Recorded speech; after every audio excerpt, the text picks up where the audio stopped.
actually takes away a lot of the energy of a crash, and that's why the drivers call it the safer barrier. It works very well for them. Yeah. We're at 5 degrees of banking. I'm going to take you up to turn 1, and I'm going to let you feel what 24 degrees of banking feels like. But there are 3 racetracks in NASCAR that are steeper than this. Bristol is 28 degrees. Daytona is 31 degrees. Talladega is 33 degrees of banking.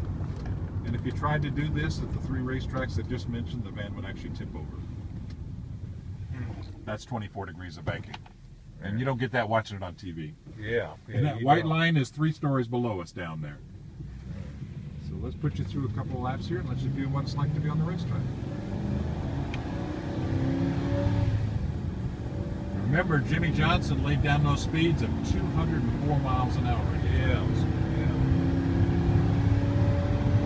So you come off at turn 2, you want to drop it down low, get ready for the backstretch. Backstretch speeds, you'll be over 200 miles an hour back here. 43 cars racing for position. Just inches apart, about 6 inches away from the wall on the outside.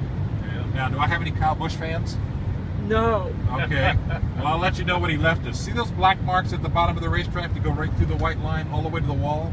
Yeah. That was Kyle Busch at the All-Star race. He completely destroyed his car there.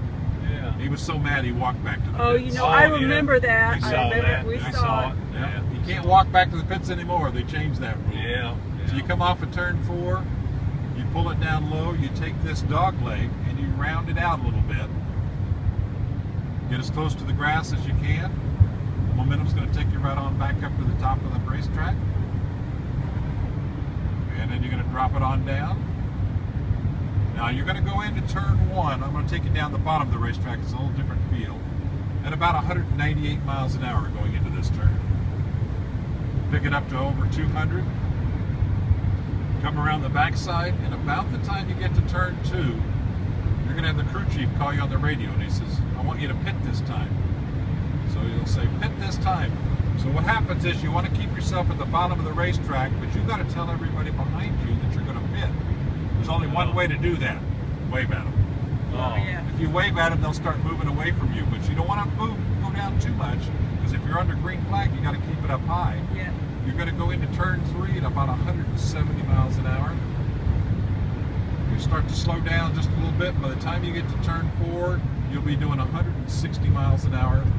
And you're looking for 3 white lines on the bottom of the racetrack. Those 3 white lines tell you when to get off the racetrack. When you get off the racetrack, and when you get to this yellow line, you better be doing 45. Oh, yeah. From 160 to 45 is why it cost about $30,000 for a set of brakes. Spotter on the roof will say you go into the pits, you're good to go.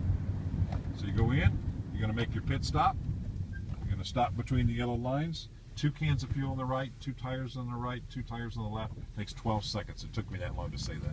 Spotter on the roof will say, go to the grass, which means you're clear all the way out. And you guys just did 2 laps at Charlotte Motor Speedway.